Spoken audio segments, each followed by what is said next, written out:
Welcome to the Indie Film Hustle Podcast, episode number 278. I started using Final Cut Pro X on the day it was released, and I did the same thing everybody else did, which was open it up and go, oh my God, and shut it back down again. Peter Wiggins. Broadcasting from the back alley in Hollywood, it's the Indie Film Hustle Podcast, where we show you how to survive and thrive as an indie filmmaker in the jungles of the film biz. And here's your host, Alex Ferrari. Welcome, my Indie Film Hustlers, to another episode of the Indie Film Hustle Podcast. I am your humble host, Alex Ferrari. Today's show is sponsored by Black Box. Black Box is a new platform and community that is all about financial freedom for filmmakers like you. If you join Black Box, you will be transformed from being a worker to being a maker of your own content. And you'll be making steady passive income from the global market. Black Box currently allows you to upload your stock footage once, get it to many global agencies, and then allows you to share that passive income stream with your collaborators. Whether you want to submit old footage that's been sitting around in your hard drives or create brand new content, Black Box is for you. It's really quite revolutionary. With Black Box, filmmakers can concentrate on making great content while Black Box takes care of all the business BS. Just visit www.blackbox.global to find out more. And today's show is also sponsored by Indie Film Hustle TV, the world's first streaming service dedicated to filmmakers, screenwriters, and content creators. If you want access to filmmaking documentaries, feature films about filmmaking, interviews with some of the top screenwriters and filmmakers in Hollywood, as well as educational online courses all in one place, IFH TV is for you. Just head over to indiefilmhustle.tv. Now, guys, also, I just want to let you know that Indie Film Hustle TV is off and running with a big bang. I'm getting new members to the tribe every day on IFH TV. So thank you so much. And I want to let you guys know that it is now available on Apple TV and Amazon TV or Fire TV as far as their apps are concerned. You go to Amazon and just type in Indie Film Hustle TV and you can download the app straight to your Fire device. And the Roku app is in review at the moment, so we should probably have it within the next week or two.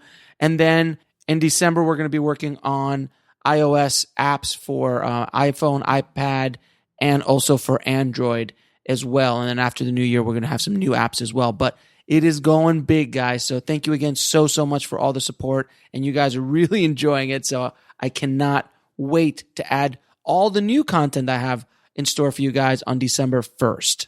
Now, today's show is about Final Cut Pro X. That's it, exactly what it sounds like.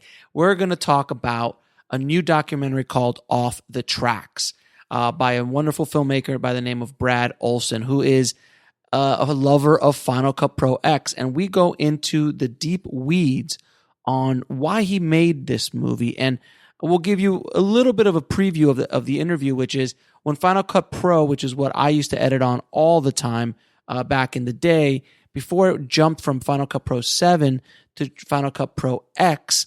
When it jumped to X, it was the worst launch for any product Apple has ever done, without question. And people are still pissed off about it to this day. And that happened in 2011, I think. And Brad wanted to kind of shine a light on Final Cut Pro X because it has grown a lot since that initial release. And we're going to talk about editing. We're going to be talking about going into the deep words of creative editing, technical editing, what Final Cut Pro does for you, and of course, his amazing documentary, which is available on Indie Film Hustle TV. If you want to watch it, the trailer will be in the show notes, and I'll leave all that information at the end of the episode. But without any further ado, please enjoy my conversation with Brad Olsen. I'd like to welcome to the show Brad Olsen, man. Thanks for being on the show, brother. Oh, man, it's a pleasure to be here, and I'm excited. Yeah, man. I know you're jet lagged and you've had a lot of traveling issues, so I appreciate you being here. Yeah, I just showed the movie in New York. Frame.io, LumaForge, and Light Iron sponsored this event, and it was really cool to actually see my name on a marquee in downtown New York. That was like... That's pretty cool, man. But we'll get into that. We're going to get into the movie. We're definitely going to get into the movie. But first, how did you get into this crazy business? how did I get in the crazy business? Well, it actually probably started back in the 90s when my grandpa wanted to get a new video camera, so he gave us his old half-functioning video camera, and my brother was doing school projects, and at the same time, I was watching like behind the scenes of Star Wars and Indiana Jones and stuff like that, and so this idea came to my head that people actually make movies, which is something as I talk to people, there's this like revelation, like it's not just something obvious that people make these things that we're watching. Especially look, age you have to be, and especially back then, like now it's a lot more of a common, right. I mean, look, there's people who like their goal in life is to be influencers, so and have YouTube channels. Like that's a career path now. Back then, you couldn't even think about filmmakers. What? Yeah, so I was like a 10-year-old who thought maybe I could make movies, and everybody said no. Well, that's like getting drafted in the NBA or something. Right. That's actually a good point. Yeah, it was a rarity if you could even try to break in back then. So yeah, and then I started making short films with my friends, so mostly spoofs. I like to say, how Robert Rodriguez is like, everybody has, 20 bad films in them? Mm-hmm. I think I had like 100 bad films. But you got to get them out. Yeah, and then I made one that made sense. It was the first one that made sense to people who weren't me and my friends that worked on it, and it was still really weird. But that was when I was 18, so it took me a long time to kind of like figure out storytelling and figure out how to communicate my ideas to people. But through that whole period, it was just a lot of fun to pick up a camera and make stuff up, and we didn't even really have scripts most of the time. We're just like, what are we shooting today? I don't know. Let's that's a recipe. Movie. That's a recipe for a fantastic film. I don't think many people would sit through a lot of the nonsense that we made during that period. But through that, I always kind of had a serious attitude about it, and I didn't like the term amateur, and I didn't like, people saying, "Oh, someday you'll get better." It was just, I did have the attitude every time I made another film. This one's so much better than the last film, and I was always trying to push myself, but I took it seriously, even though I knew what we were making was total nonsense. Mm-hmm. Well, that's the way you have to take it. I mean, even Roger Corman took it very seriously, and a lot of the films he was making, was nonsense, and straight to exploitative world. So you have to do that. I heard a great analogy is like when you're becoming an artist. In order to find your voice and to get all that bad stuff out, it's kind of like turning on an old faucet, and that faucet, it's just that gunk, that black water that comes out, and it's just constantly there, and you got to let it run for a little while, and you just got to get it all out, and then slowly but surely it starts getting clearer and clearer and clearer, and then every once in a while, if you take a drink, there still might be a little bit of dirt in there, but it's getting cleaner and cleaner and cleaner to the point where it becomes good. Yeah. And that's very similar to, I think, getting those 20 features out of you, or 20 films out of you that are bad. Or 100. Well, they were short films, but yeah. And like through that process, when I was 16, I was able to do an internship. My brother found like a neighbor who worked at a video production company. Mm-hmm. And so they were doing like infomercials and things. And so that's when I first got my hands on like Avid. And mm-hmm. before that, we were using a hacked version of Premiere that kept crashing on a really clunky PC. Wait a minute, hold up. Premiere crashing? Back then? No. The version 4, like barely usable. Did you ever edit with like the Video Cube or Media 100 or Montage? No, none of those systems. I mean, before Premiere, or even sometimes, even if I could edit on Premiere, what we would do is just hook up the camcorder to the VCR, and like, it'd be like the camcorder audio is going through the white RCA plug, and the music is going through the red RCA plug. That's how we were able to like put music and sound effects. And then if you wanted to add multiple sound effects and things, then you'd have to go VCR to VCR. So by the time we were done like adding music and sound effects and trying to like randomly line those up by hitting play and record at the right time and like cut out parts, right? It was like, that like just like I don't know, it looked really blurry and staticky. You could hardly see what the image was. But that was a lot of fun trying to figure out how do you put stuff on there. And then, of course, Premiere made that possible. But we had this issue where the capture card was made by iOmega made a capture card, iOmega Buzz. Yes. And it was like 320 by 240 resolution. Most of the time, it would at least drop 6 to 8 frames, and the audio would get out of sync. Obviously. And when we hit play in Premiere, because it was like an MJPEG codec, it just went black. So I actually had to look at the film frames, like I do the thumbnails in Premiere and zoom in on them to try to find where to cut. And then I'd have to export the movie, and actually it wouldn't play in the media player because that would crash. So you could right click on the properties of the video file, and there was a preview window, and you could hit play on that, and through the iOmega Buzz card, it would go back out to the TV and VCR, and I could record it back on the VHS tape. Does any of that make any sense? Oh, it makes absolute. For me, it does. I'm sure everyone listening is going, "What the hell are they talking about?" Well, I was going to say, here's an interesting thing I learned when I was studying film history. Before they invented editing, like flatbed decks, or when they actually had the reel and they would cut and splice film like any of the flatbed editing systems, and before sound, they would actually shoot rolls of film, and then they had women come in because they thought this is kind of like sewing, and they'd have like rooms full of women, and they would be looking at the film frames and then figuring out where to cut, and then they would load it up into the projector and watch what they had done, and then make notes and go and pull it back out. And I feel like in a weird way, I had to do the exact same thing because I couldn't really play it in Premiere. I had to render it out, which took forever, watch it, and then, we got to make that change, and it went back in. Yep. So it's like the digital flatbed equivalent. Yeah. Well, so let me make a disclaimer to everyone listening. Brad is an editor. So let's just put that in. Brad is an editor, and we are going to go deep into some geek stuff in this show. So we're going to talk a lot about editing. We're going to talk a lot about super geeky editing stuff. So if you want to learn about this, then continue listening.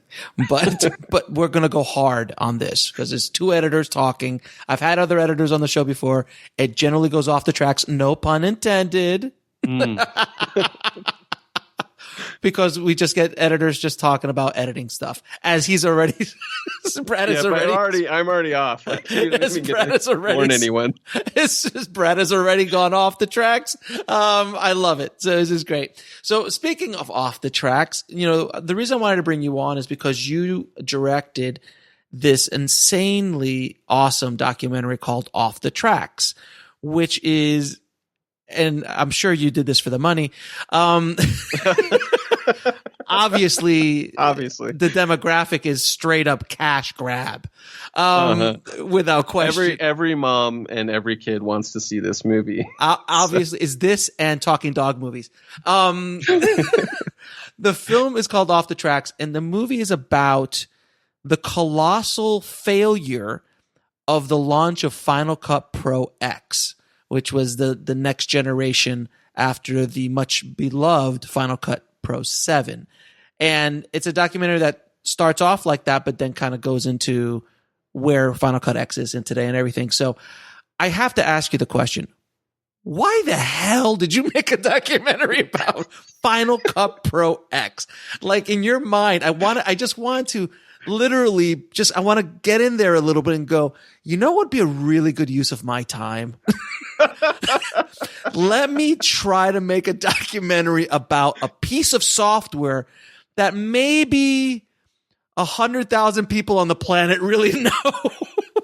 Really? You think 100,000 people? I'm really being generous. I'm sure I'm trying to make you feel better. No, but seriously, how did this come around? Because I'm so glad you did it, by the way, because I'm one of those 100,000. But what was the genesis of this project? It's weird, but I had multiple kind of reasons of why I wanted to go down this path and why I thought it was a good idea.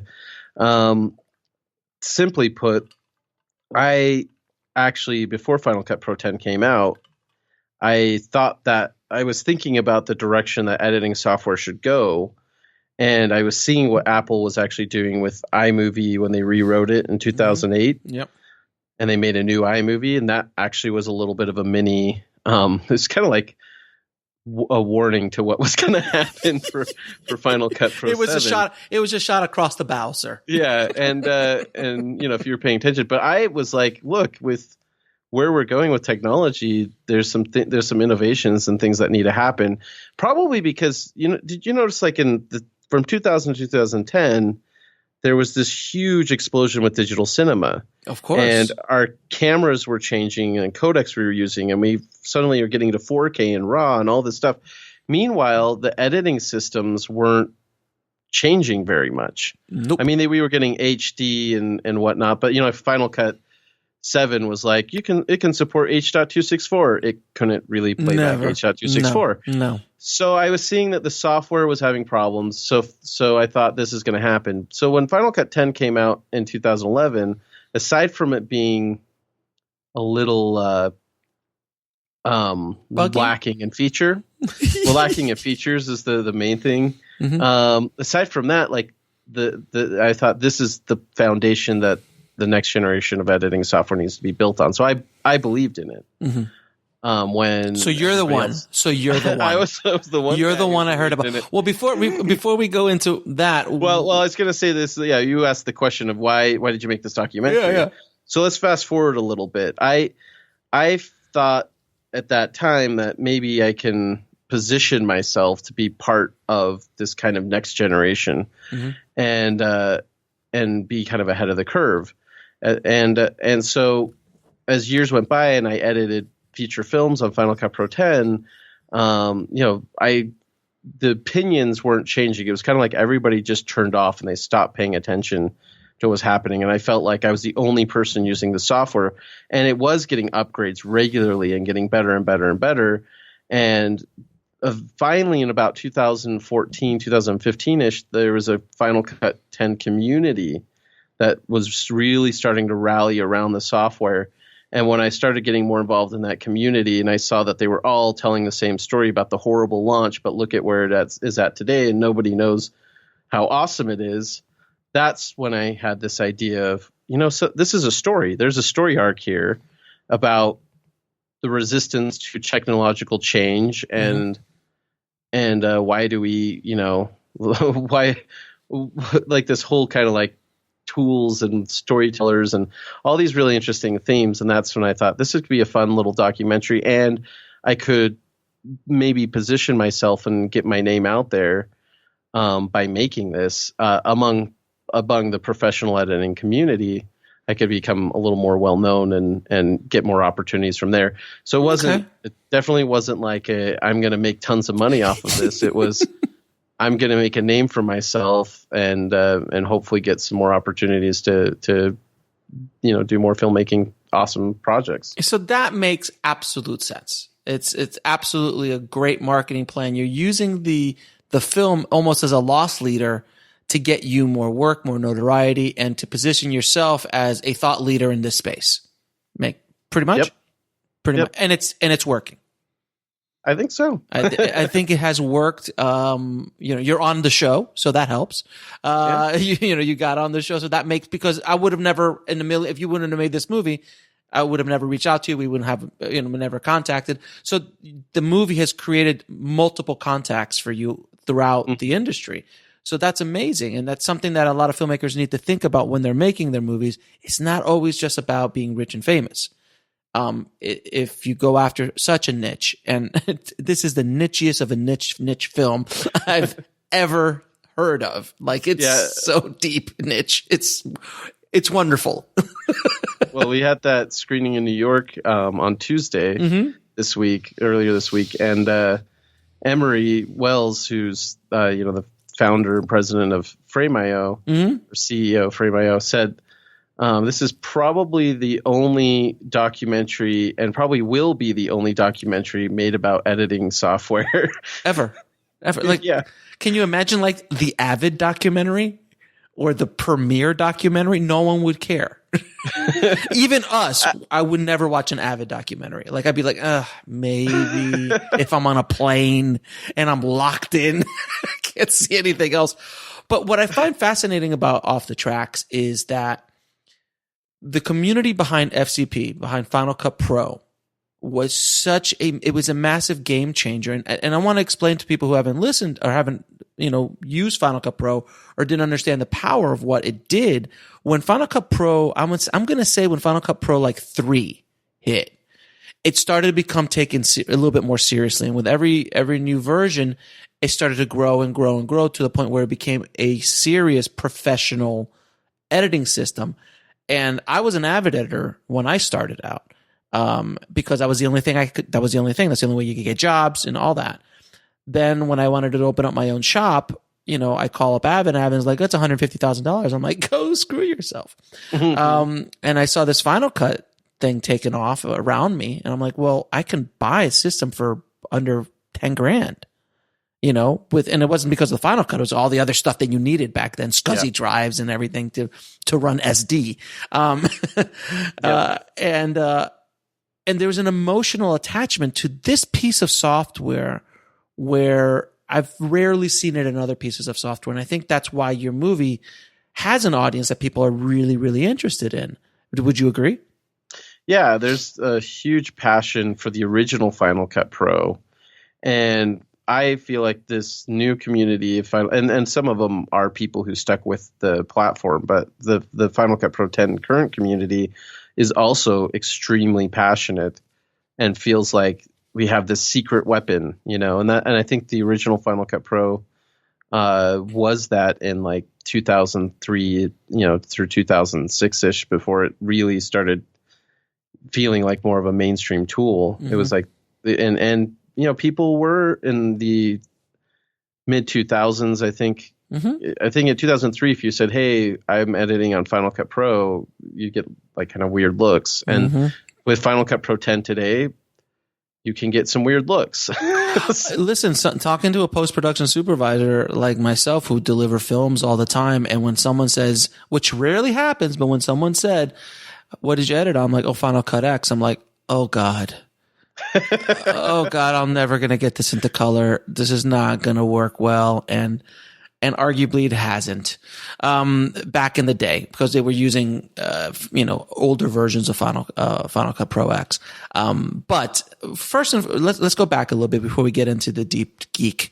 Why do you think the launch of Final Cut Pro X was such a disaster? I mean, I remember even I was watching Conan O'Brien, and Conan O'Brien did a whole piece on it while all his editors basically were just so pissed off that they did a segment on why the editors he's like, I don't know what's going on, but my editors are very upset.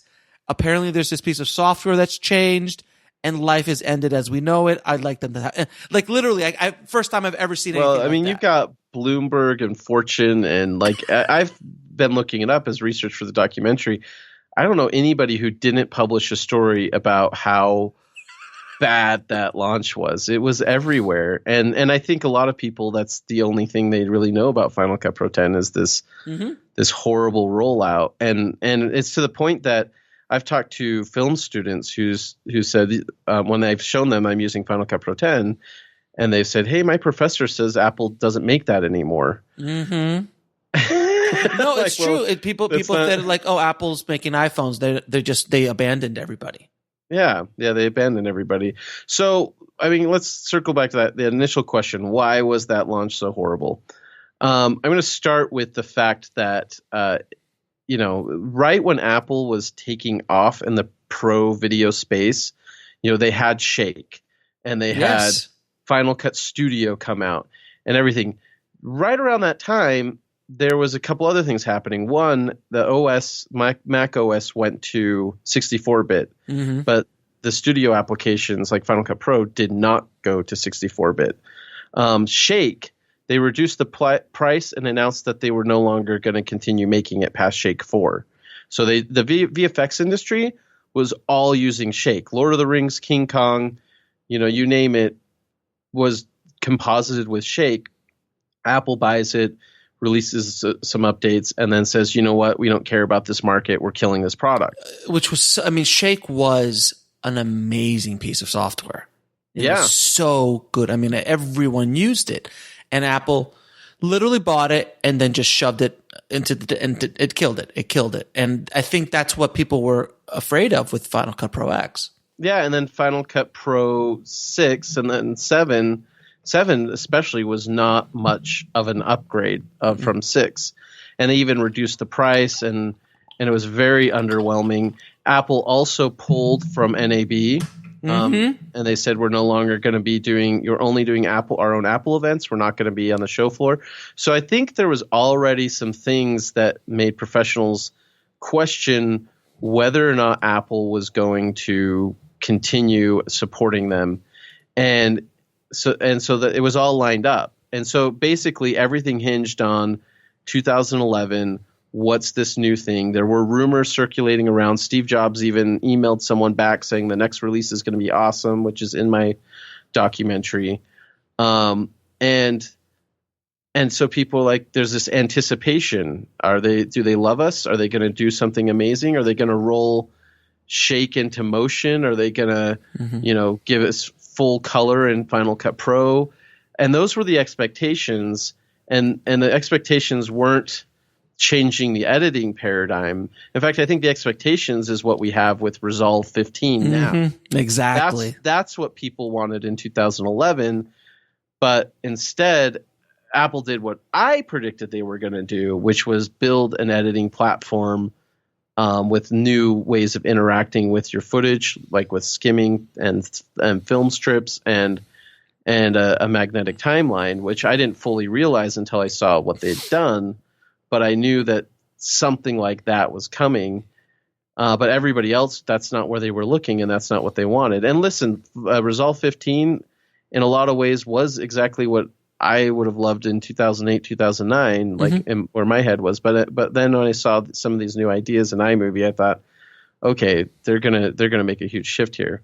So that expectations were that, and then they do this demo, and I think the demo was just such a whirlwind and so hard for people to wrap their minds around that there was a lot of negative reactions the next day, and then it was just kind of this waiting. Well, let's wait and see what this is going to be. But I think everyone was scared. I was reading just a couple weeks ago. They were talking about the recession. And they were interviewing Warren Buffett in an article. And Warren Buffett said something I feel like is directly applicable to this Final Cut 10 launch, which was when it comes to gaining people's confidence, that's a slow process that happens one person at a time. But when it comes to fear, that's something that happens to everyone all at once. And I think that people were afraid because, and this is the other component, because if you're running a business, if your livelihood depends on a piece of software and a company, and everything, it was Apple hardware and it was Apple software, and you were selling clients on the fact that you had these HD workflows and everything was going to be delivered on time, and then Apple stopped supporting trainers. They did horrible at one time. They stopped supporting trainers. They dropped Final Cut 7 support completely, and they said this is the new thing. Oh, don't forget you can't go back to Final Cut 7 projects. So don't forget about that. You can't open Final Cut 7 projects. That was actually the shock for me because I came home the day Final Cut Pro 10 came out was June 21st, 2011. I coincidentally had a 2011, 2015, that would be great. No, I had my 2011 MacBook Pro 15-inch and with Thunderbolt. and I saw in the App Store Final Cut Pro, and then I was like, cool, and I was downloading it, and in my head I'm like, what if it has everything and I can open my old projects and I never have to install Final Cut Studio? Well, I open it up and I try to open up a Final Cut 7 project and it doesn't recognize it, and I was like, well, wait, what? And that's when I Googled and saw everyone losing their minds, and I was like, and kind of panic set into me. What am I gonna do? Like, what? Right. Right. Even though I believed in the software, what if everyone's so mad that Apple just stops making this, and where do I go? And so, people felt abandoned. I just kept my eye on what they were doing while everyone else stopped. And actually, over the next 6 months, they did do things like XML and multicam and addressed a lot of the concerns that people had.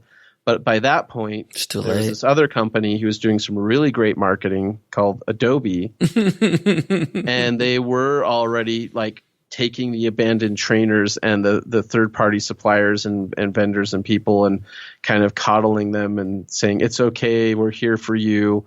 Right. And even though in 2011, Premiere also had a lot of limitations and missing features, it was a familiar paradigm, and Adobe started beefing up Premiere so that by 2012, when I say Final Cut became usable,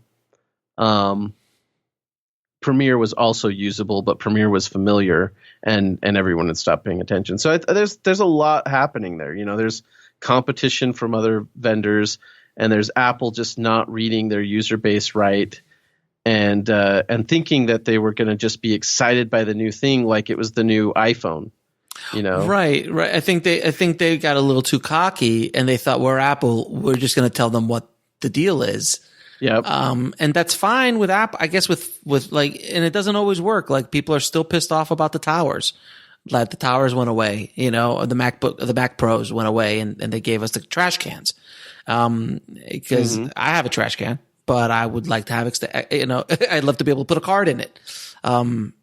So I hear that they're working on something new. We'll see what happens, but it doesn't work all the time.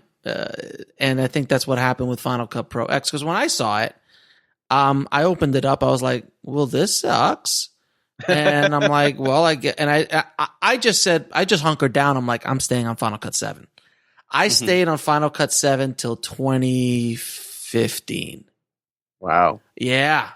I was on it, and I did not. All my projects were on it, and I was still delivering. So many movies would come in. Rarely would get a premiere project, especially indie movies, because Final Cut 7 was so entrenched. So I would get those movies to come in, and I would be able to work with it, and then I would export out to color and first of all to Apple Color, but then I started going to Resolve. Yeah. And then Resolve started piquing my interest because I got to a point where I'm like, I can't work anymore. Like H.264s and these larger files, and I just couldn't work anymore. Final Cut Pro X was not even in my radar. I left. I abandoned it. I was like, oh, you guys going to abandon me? Well, I'm going to abandon you. So screw you, man. And I was like, I'm out. And there was this beautiful new girl. Her name was DaVinci Resolve. Yeah. And I had and coincidentally, some of the people that work on Resolve were in those original classic Final Cut Pro days working on Final Cut Pro. So you had some friends there. No, exactly. Because like I'd already learned DaVinci for color, but then editing was kind of like, oh, it's like this edit tab. It was very, you couldn't use it. But then at 12.5 came out, and holy cow, you can edit now. And then I edited my first feature on it. And then I did shows on it. I'm like, oh my God, I could do everything here. And it's just like, it all just started to work. So now Resolve has become my main thing, but I am intrigued with Final Cut Pro X because it's just another tool. If I have another tool in my toolbox, why wouldn't I use it? I got Resolve. I mean, I was doing the light and free versions for a while, and then they had it for sale on the App Store for $4.99 when it was $1,000, you know. So I'm like, I'm going to buy it because Resolve had by that point just become such a Swiss Army knife because I don't know what it can't do. I don't think there's anything it can't do. Not now. Yeah. not with 15. It could do literally anything you wanted to do if you know how to use it. So I mean, where I kind of switched over and I did take the time to learn 10 and I love the performance and everything. There are just little things that Resolve can do to fill in the holes of, like, for example, just making dailies for an Avid editor is something I've done in Resolve, or making a DCP is something I've used Resolve for, or I don't know, just lots of little stuff that I enjoy it. But the editing experience for Final Cut 10 is something I did convert over to, and it's something I can't really like go back from. Going back to tracks for me is very painful now because it just feels so much slower to me. Which one? What feels slower to you? Tracks, like editing on tracks, feels slower to me than using the magnetic timeline. You're speaking in the devil's tongue, sir. I have no idea what you mean with this magnetic timeline. What are you on an iPhone editing? I can't work click. I'm an old school dude. No, I'm joking, but I'm actually curious. I don't have the time right now to learn another piece of software, but it is something that I will probably bring into my workflow at one point or another. As it continues to grow, but I still like my timeline stuff. And it's weird how editors, we are creatures of habit. We do not like change. No. As a general statement, like if I tell an Avid editor that he's got to cut on Final Cut, it's like they'll just like crack a bottle over the bar and like, let's go. Like it's, I'm not kidding. Like it's, yeah, you're right. You're absolutely. Am I wrong? Am I wrong? Tell an editor that he has to work with another piece of software and they will lose their collective shit. I'm one of them. And part of it is, especially I feel like with the older paradigms, with track-based editing and Avid and then Final Cut and so on. It took a lot of effort in the first place to master those tools and to learn all the hotkeys, right. And to get and you start getting in this ninja mode where you feel like you can do anything with it. And like I'm locking these tracks and I'm patching this and I'm moving this around and you're hitting all the hotkeys and you just feel like a wizard because you've got this idea in your head of I want to cut from this shot to that shot to this other shot. And I want these sound effects and whatever, and you just start manipulating it, and you just feel like you're playing that instrument, and you become proficient at it. Mm-hmm. And all of a sudden, with something like 10, it's like everyone learns the QWERTY keyboard layout, mm-hmm. and with 10, they're like, and this is a more efficient keyboard, but we've moved everything around, and it works like this, and you've never used anything quite like that. But they didn't ease anything. That's a tough sell. And the irony is that if you take somebody who's never learned any editing system mm-hmm. and you teach them Final Cut Pro 10, they're going to learn it a lot faster than somebody who's never edited. But if you've taken that time to master an application mm-hmm. like Avid, Final Cut Pro 10 is just a totally bizarre. It's another planet. It's totally bizarre. But also, don't you agree that it was like Apple did not ease anyone into this? Like there was no easing into this new paradigm. It's not like, hey, we just turned on the camera for the first time in 1900, and then the next step is 4K. Like there was no time to just ease people into this new idea, which I don't disagree with by any stretch. I think it might be where we need to go. It might be another option, another tool set, but man, Apple just fucked up. It's this whole thing of, it goes back to that iPhone type of launch. They were very secretive about what they were doing. They were having Apple? They were having internal conversations for years, and there were debates. Why are there some people that are working with Resolve or working on the Resolve that were on the Final Cut Pro team? Well, there were disagreements at Apple about what they should do. And so they had to reconcile this internally, but they didn't realize that, hey, if this is such a dramatic thing internally, then it's definitely going to be even a bigger deal to everybody else. But they just kind of treated it like, here's this new shiny thing and it's amazing and look what it can do. And everybody's like, I don't get it. What? So now you're making this documentary, and you're going down this road. You're contacting people, and it's a very small community. So when people start hearing about this, what is the reaction when you call people up, like Michael up, and go, "Hey, I'm going to do an interview with you about what a disaster Final Cut Pro X was when it launched"? What was the reactions you guys got when you got? Well, the first person I approached actually was Sam Essman, who was working a lot with this company called FCP Works at the time, and then now he's all on board. He's the co-founder, president of LumaForge, and his whole thing is pushing Final Cut workflows. I saw him as the guy who was plugged into everybody who was promoting Final Cut Pro 10 knew Sam. And so that was kind of my first contact. I introduced myself at NAB. I emailed him afterwards. I told him about this idea. He said, "That sounds cool." I said, "Can we start contacting people? Like, would you make introductions for me?" And he said, "Well, go off and write some more outlines, do this, do that." He would like say, make a little trailer, just like steal footage from the internet, make a little trailer. So he'd give me little things to do for about 3 months. And he said, "When it's real, I'll reach out to everyone." And that kind of bugged me because I'm like, when it's real, what do you mean? Like, it's real. I get what he's saying. I completely understand what he's saying. Yeah, but I just like eager to just start introducing people. Well, finally, he was, 3 months had gone by, and he made a very smart suggestion, which was, "Hey, why don't you plan on coming to this Final Cut Pro 10 Creative Summit," which is like an annual thing they've been doing for the last few years. Since 2015. This was 2016 when I was talking to Sam, but now it's been a few years they've been doing this.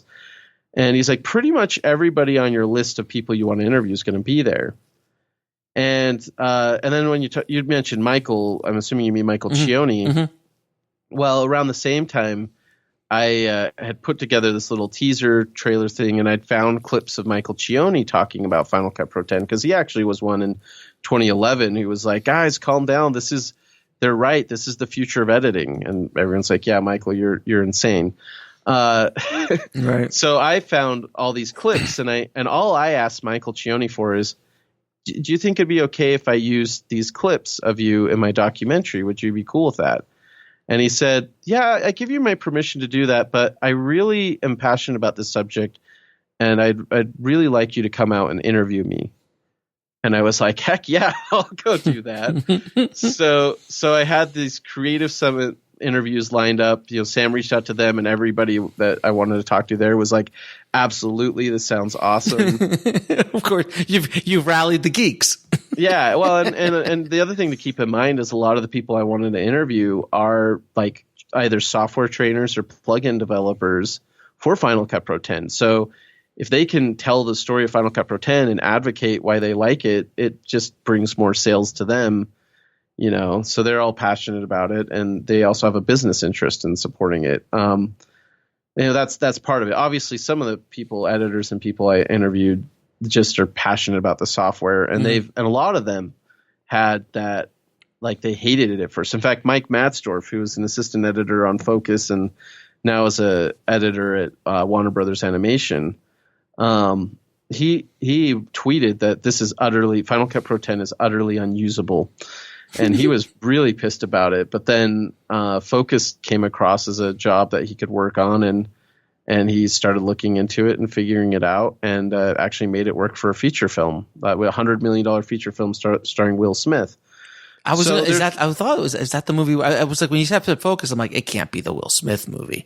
It is that was edited in Final Cut X. It was the first major motion picture edited in Final Cut Pro 10. Wow, that's pretty. And how many other movies? What other movies? The same filmmakers did Whiskey Tango Foxtrot. Geostorm was originally cut on Final Cut 10, but then the studio did a test screening and they didn't like the film, so they took it away. My understanding is they took it away from Dean Devlin, and they who actually used Final Cut Pro 10 on the show Leverage. Yeah, that I know. Yeah, I remember that. And Geostorm was taken back over by the studio, so I assume they recut it on Avid. There's a lot of independent films. There's a lot of foreign films, especially, that have been cut on Final Cut Pro 10. One is called The Unknown Soldier, which was actually the biggest movie in 2017 in Finland. like the highest grossing in their box office, and it was it was cut on 10. So it's actually in Europe. There's a lot of people over there that are kind of secretly using Final Cut Pro 10. Right. And in Hollywood, it's like they just all went back to Avid and doubled down on Avid, and that's for the most part. But Focus was a movie where the filmmakers were like, let's do this. And you actually think about it, they had to start doing that in 2013, which is very, very early in Final Cut 10. It only was a couple years old, and everyone on the internet said there's no way this could be used on a major motion picture. But that team figured it out, and they did it. And not only did they do it, they actually found that they saved money and time by using Final Cut Pro 10. Interesting. Now, you're making this documentary, I'm assuming Apple gets wind of this. I'm assuming, and Apple is known for being very kind and gentle to people, especially when they're talking about products of theirs. So, for everyone listening, I'm being facetious. Of course not. Apple is not that nice when it comes to this stuff. So what happened when Apple heard about this? The interesting thing is, there's lots of different people working on Final Cut Pro 10, and I first had the pleasure of meeting a few of them when I went to the Creative Summit while I was filming it. And so some of the like designers and engineers, who I won't like call out, but there was a lot of curiosity and excitement. And, it was, but at the same time, like, oh, I don't know if I can live through that. Can we just move past it? And then from the marketing side, the people who are in charge of marketing, there was a lot of apprehension, of course, and worry and anxiety. What is this guy going to do? And are we going to have to like sue him for all he's got? I don't know if they thought that, but in all honesty, but there's nothing nervous. But there's, in all honesty, they can't do anything. I mean, no, it's a documentary. It's a documentary, and it's fair use, and absolutely you can state your opinion. So yeah, I was trying to reach out and reassure them that this would be good for them, but they didn't necessarily believe me. And again, this is not, I should make this very clear. It's not sponsored. It's not endorsed. And that was the biggest thing, is they do not want to, they don't want to like give me any money for this or whatever. They want this to be a totally independent thing, which I appreciate. Because that's a question people ask us. Like, how much did Apple pay for this? Yeah, did Apple pay for this? Did Apple buy it? No, not at all. It's very independent of that. But the end result, I will say again, without calling out specific people and communications, I think they're happy with it, because it is in the end, it's a positive message. And the stuff that it talks about with what they got wrong, especially with the initial release, not only is it fair and I think honest, it's you need a story. If you're gonna, it's part of the story, and it's what people who have been ignoring Final Cut Pro 10 need to have acknowledged. That's what I think differentiates this from just like a puff piece or an ad. Is right. Is that we address these concerns head on in a way that Apple marketing could never do. Right. Right. But it's absolutely the thing that the marketing that they need, in order for people to kind of take another look. So I was passionate enough to like go down that path and do that, and do it independent of Apple, and do it without their permission, and with them even questioning, and worrying about what I was doing. I think I can't confirm any of that, because it's mostly just how it's what I read from the interactions I've had with certain people at events. Mm-hmm. That's something that people probably don't realize, is Apple, even though they're not like always having their own big booth, they don't have their own big booths at NAB and these events. They're actually there. So if you know where to look for them and you know who they are, like, you can go up and talk to them. But then you have these very like one-sided conversations where they don't answer any questions, but they may ask you questions. Yes, Apple is very, very quiet. They keep everything close to the breast, without question. Now, I have one question for you, man. Why are people in our industry so emotional about a piece of software? It's a tool. I mean, you don't see plumbers losing their mind over the plunger they use. Like, am I wrong? Like, you don't see a carpenter, like, so passionate about the hammer that they use, Well, I would say, like, anybody who works with tools is going to be, they're going to take a lot of consideration of what tools they're using. Correct. But they probably are not going to lose their mind. If a new power saw comes out or something that works differently, they might learn it. But there is no documentary about the new power saw horrible launch of the power saw that Black & Decker did, and then another company came in with their power saw and took over the market because of just a horrible launch the other one was. Like, it doesn't, No, and they're not following. It's not like they're like, what's the next version of this tool going to be? What's the new hammer going to be? No, but I mean, and it's fair to be that way about software, but because software, I mean, it's apples and oranges. A hammer is different than an editing system, but at the end of the day, it's still a tool. So why are we as creators so passionate about it? Right. Like, it's the new version of 10 comes out. Why weren't people just kind of like, whatever, I'm just going to go back to Avid, like, casually? They're so upset. There's so much. I've seen, in releasing the trailer and stuff, I've seen, like, just pure hate spew from people. What, on the internet? Apple betrayed me. I can't believe them. They owed me and they didn't deliver. I think it's because removing the tools, like, just filmmaking in general, you have to have such a drive and passion to succeed and get anywhere in film, because it's getting easier now, but it's still so hard to tell a story with film. It's all art, takes dedication, but film requires money and collaborators and like every kind of art and craft that you can think of goes into it.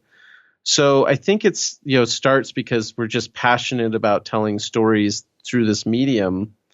And then that gets tied into the tools that enable us to do that. So the original Final Cut Pro especially was something that was the beginning of the democratization of tools. Mm-hmm.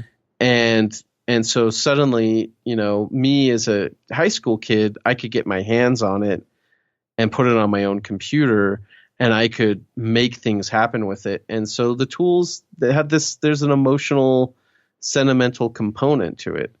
What's still bizarre to me, though, is people with editing software are, I feel like, even more passionate about that than people are with cameras. And that's saying a lot. Because, people are passionate about cameras, but if a new 8K, 20 stop, whatever Blackmagic RAW camera comes out, like, people are like, oh, the new thing. They'll jump for it. And maybe that's why 10 wasn't as shocking for me, because I was also a camera guy. So, like, I was seeing that happen in the camera world, and I think I mentioned that earlier, and not in the editing world. And I was wanting that for the editing world, but editors just didn't want to. So I don't know. I think it's that kind of emotional bond with, this is the thing that enables me to do the thing I like. And it also took a lot of energy and dedication to master it. Mm-hmm. And so for a company to say, that was something that Apple didn't do, is they didn't have the memorial service for 7. Right, because you would never think that you would need a memorial service for a piece of software. But for the users. But for me, that's the logical person speaking. Yeah. But for the Final Cut editor in me, I agree with you 110%. Yeah, if they'd had some sort of like, we know you love this. This is the amazing things. We've been on this amazing journey together. We hope you come on this next leg of the journey with us. We're gonna continue to support Final Cut 7 for the next year. But that was just something Apple felt like if they had this, the counter argument to that is, if you got this new thing coming out and you continue supporting the old thing and letting people know you're going to get rid of it, well, it almost creates some sort of false hope of, well, maybe they're just experimenting with this new thing. And if we all say the new thing is terrible, then we get to keep the old thing alive for longer. It's a fascinating conversation, man. It's a kind of a conundrum, right? You know, that like, how do you deal with it? And then because Apple wasn't able to come out, you know, going back to this whole secretive thing, they weren't able to come out and ask people questions and talk to people openly about this big transition. They weren't able to kind of do the market research to figure out how are they going to react. I mean, I know they know some people would be pissed, but I don't think you know, Randy Ubilos expected that Conan O'Brien was going to mock his baby. Right? Horrible. I mean, can't even imagine how that felt. And the users, you know, and here's another element too. You mentioned the internet. I think the internet also changes things. This is kind of a interesting comparison, but just like think about if The Last Jedi had come out 20 years ago or 10 years ago. Mm-hmm. Do you think, I mean, and whatever opinions you might have about The Last Jedi aside, do you think that the anger and hatred and all the YouTube videos that I've seen uploaded about how terrible Rian Johnson is and how horrible this movie is, I don't think that the hate for it would have been as strong in a pre-social media era. I mean, look, the prequels survived. Can you imagine if the prequels came out now? Yeah, and generally in the media, even though people kind of said, "Oh, Jar Jar sucks," the next episode 2, everyone's like had high hopes, and the initial reaction was, "Oh, it was better than Phantom Menace." And then Revenge of the Sith, in general, people were like, "Oh yeah, it's like the best one of these 3 movies," and some people even said it's second to Empire. And of course, that's not really. But I'm just saying that was what was being written. Sure, that's not necessarily the truth, but it was because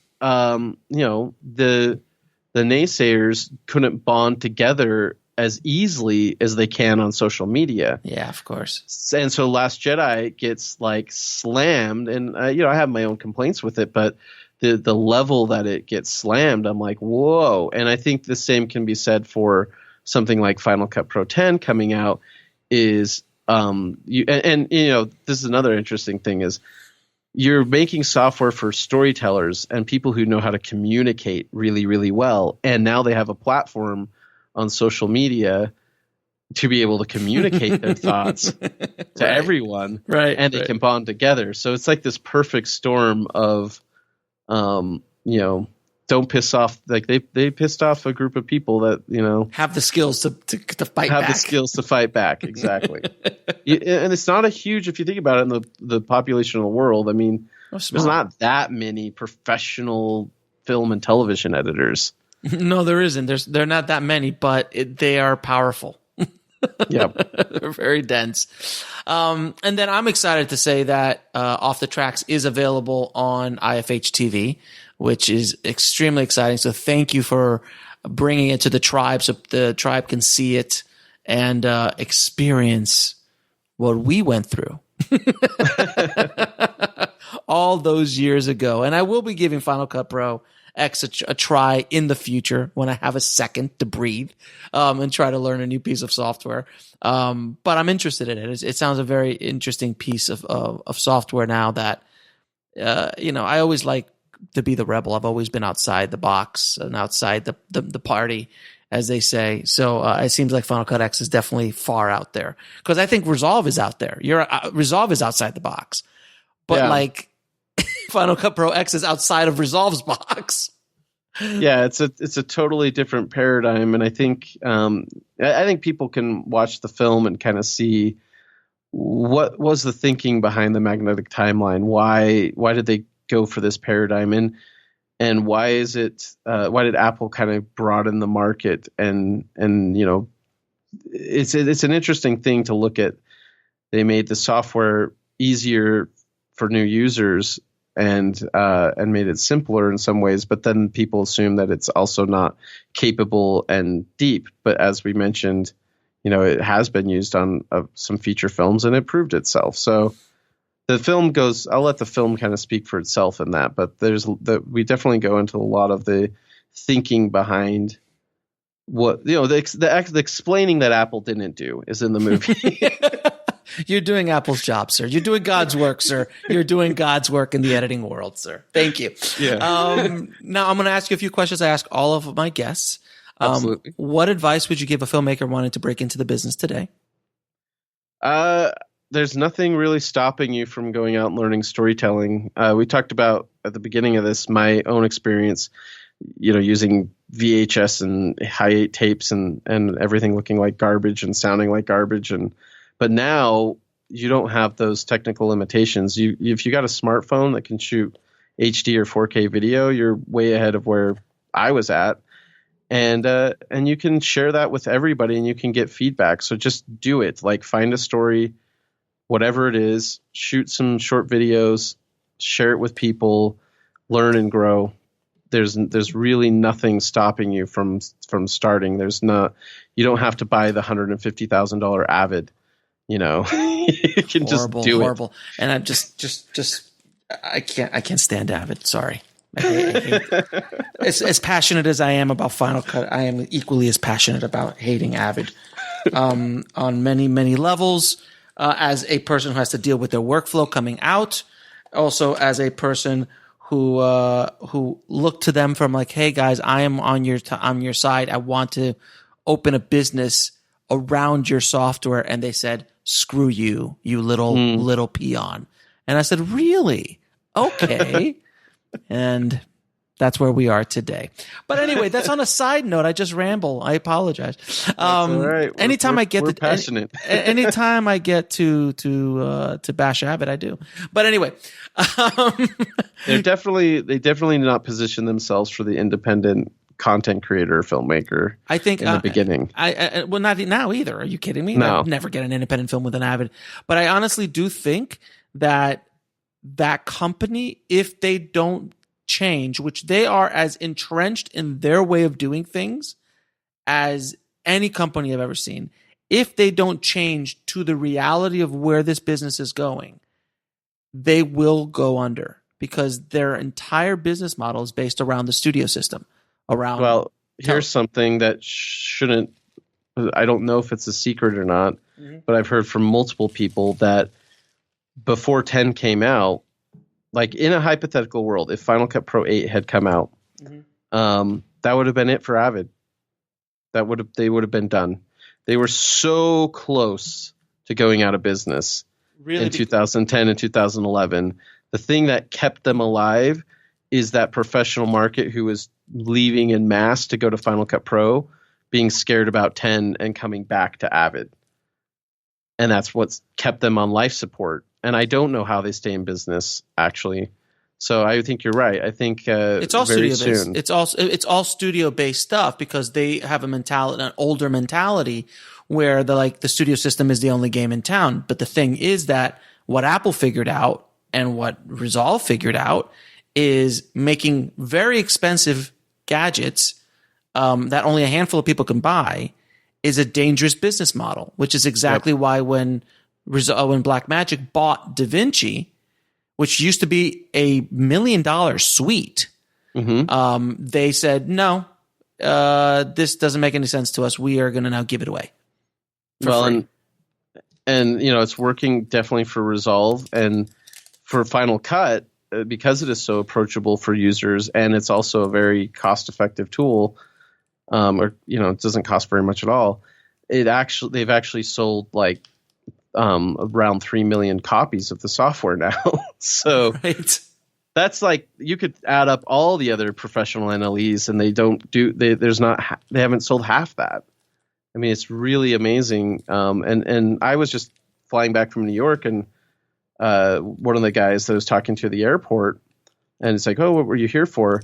Actually, we were on the shuttle ride to the airport, and he's somebody who was out for a conference for his church organization, and he's like, oh, Final Cut Pro 10. Oh, yeah, I have that. I use it once a week to make these videos for my church. That's a totally – he doesn't consider himself a filmmaker at all. Right. But he's using he needs a professional video tool, and that's a market that Apple saw, this broader market that, yeah, you're right. Avid's completely ignored not only the independent filmmaker, but just your regular YouTuber, content creator, just somebody needs to make a video for their church. There's videos being used in so many ways now. And I guess this ties back into, if you're just starting out, the tools are in your hand, to get started and get going. And it doesn't cost nearly as much. The prices keep coming down and the quality keeps going up. So just do it. Now, what book had the biggest impact in your life or career? Just one? Just one. That's all you're allowed to say. Man. It's tough to narrow it down to one, but I feel like in recent history, there's so many making of books and things, but I won't go off on all those. I really like the book Creativity Inc. that Ed Catmull wrote. Such a beautiful book. I mean, I know that they're ideals that even Pixar doesn't live up to all the time, given the recent history with John Lasseter. Yes, it breaks my heart. But the principles and the stuff that Ed Catmull talks about in that book, I believe are true, and I think the filmmaking world would be a better place if everybody could strive for that level of collaboration and openness and honesty in the process. That's what it needs. It doesn't need pissing contests. It doesn't need, people I just don't like the top-down management that you especially see in studio systems. I love the open collaboration and in independent films, that has to happen. The director can't think, hey, I'm better than everybody here. No, and I'm the artist. Obviously, you have not been they'll never get any work done. You've definitely got to listen. And Creativity Inc. just gives some fantastic ideas of how to brainstorm and work together and strive for just great storytelling. So that's inspirational for me. I obviously have not spent time on an independent film set because the directors I've met. I'm joking. I know you have. But I don't know what magical world where everyone's all collaborative and the director doesn't think he knows everything or she knows everything. There's been both. I've seen both, but it kills the film. I feel like when somebody gets that ego and arrogance, and it's tough because in order to get started in a film, you have to have confidence. But you can't have so much confidence that it becomes arrogance. Right. There's a fine balancer. Now, what is the lesson that took you the longest to learn while either in the film business or in life? A lesson maybe just what I just said. Don't let your confidence turn into arrogance. Got it. That's I'm speaking from my own learning to listen to people and learning to. It was especially as an editor, where you figure out that it's interesting because editing is in a way a dark art. And so you do all these things that the director and producers don't realize you're doing to structure the story.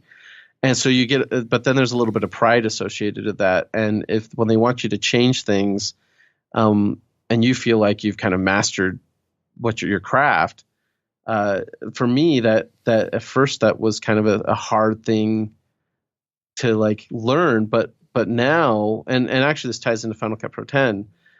Final Cut Pro 10, because I've embraced this kind of magnetic timeline and way of working, I feel a lot more comfortable making changes on the fly and just trying things. Whereas before, because I was managing tracks and turning them on and off, and I had these sound effects lined up and these music cues and these titles, I could manage that, but it would take a few steps to make sure that things didn't get knocked out of sync.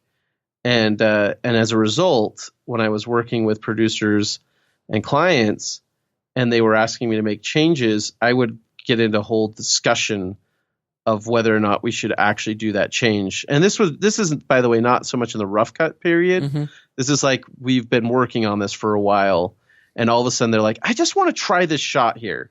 And you're like, okay, if I put that shot here, I have to do this, and this. And then that would lead me into, okay, are you sure you really want to do it? Let's picture it in our head. Well, now with 10 and the magnetic timeline, I'm like, you want to try it? Okay. And I've had that moment too, where they start into their counter defense before I start talking. because they figure I'm going to say, well, are you sure you really want to do this? And they're like, well, I really want to do this because da-da-da-da. I'm like, no, it's cool. Watch. And like, oh, yeah, that doesn't work. Or, yeah, that works. But I'm much more flexible. So that's two-sided. Like, for me, the software's helped me with that. But also, I think even whatever software you're using, you need to be open to suggestions and ideas and trying everything in order to end up with the best quality work. Fair enough. That was a lesson I had to learn. And the 3 favorite films of all time? 3 favorite movies of all time. It changes depending on what mood I'm in. As everybody's, yes. And what yeah. I mean, I would definitely put. Okay, I'm just going to say these 3, and I know that tomorrow my answer would be totally different. An hour from now, 15 minutes from now, my answer would be different.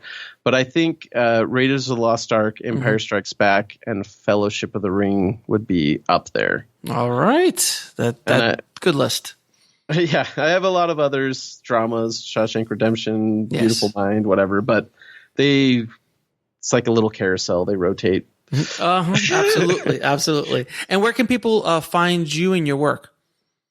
So I think right now, offthetracksmovie.com and fedorapictures.com are the 2 best places to kind of see what I'm up to and what I'm doing. Very cool, man. And again, thank you so much for allowing us at IFH TV to host your amazing film and share it with our community. So thanks again, man. I appreciate it. And thank you for geeking out with me and talking editing talk, because it's rare that I actually have these kind of ridiculous conversations about software and editing and tracks and magical hoo-has. Well, if you wanted to do a follow-up, there's a whole nother side of this about independent film distribution, and because, I didn't just edit. No, you did the whole. I made a whole independent documentary. Correct. Exactly. I did have a question, but it's like we are over an hour and 10 minutes, and I don't want for another show maybe. I just don't. I don't want to push my audience too far. I'm like, look, Alex, we've been talking about Final Cut X for an hour now. Can we move it along? No, but thank you so much, brother. I appreciate your time. Yeah, absolutely. It was a pleasure to be on there, and I'm excited for everybody in the tribe to see it and hopefully get some perspectives and ideas that they haven't had before. Awesome, or heard before. Thanks again, man. Yep. Thank you. I want to thank Brad for coming on the show and just geeking out with me over Final Cut Pro editing software and just getting in deep into the weeds of the editor's mind, which is a very, very scary place, if I do say so myself. But thanks again, Brad. I appreciate it. And if you guys want to watch the movie, which if you're interested at all in this kind of stuff, it is an amazing documentary. That's why I went after this documentary for IFH TV. Just head over to indiefilmhustle.tv, sign up, and you'll be able to get access to it. I will be putting the links to I'll put the trailer in the show notes and links to everything we discussed in the episode at indiefilmhustle.com/278. And also, as a bonus, the next episode that we're going to have, episode 279, is going to be Brad again. But this time, we're going to just talk strictly about his distribution, because he self-distributed this film all by himself. And it was an amazing, we touched on it a little bit in this interview, but I asked him to come back just to talk about his experience in self-distributing a very niche documentary, and he's learned a lot, and he drops major knowledge bombs on the tribe in this next interview. So keep an eye out on that next week. And if you haven't already, please head over to filmmakingpodcast.com and leave the show a good review. It really helps the show out, helps us get more information out to more filmmakers if we get higher ranked on iTunes. So I really do truly appreciate your time and support, guys. And as always, keep that hustle going. Keep that dream alive. And I'll talk to you soon. Thanks for listening to the Indie Film Hustle podcast at indiefilmhustle.com. That's INDIEFILMHUSTLE.com.